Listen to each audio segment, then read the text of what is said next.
There is therefore now not condemnation to the which are Christ Jesus, who walk not after the flesh, but after the Spirit.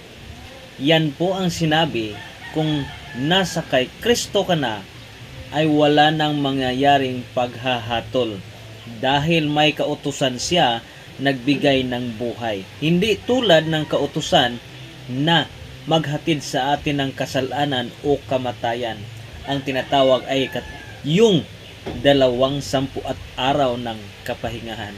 Ganito ang sinabi, chapter 8 ng Romans, verse 1 up to 3.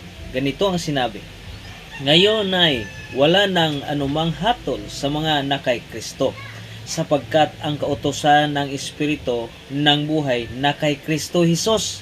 Ang kautusan, may buhay na kay Kristo. Ano ang kautusan na may kamatayan at pagkakasala? Ang 2 tinatawag na 10 at araw ng kapahingahan.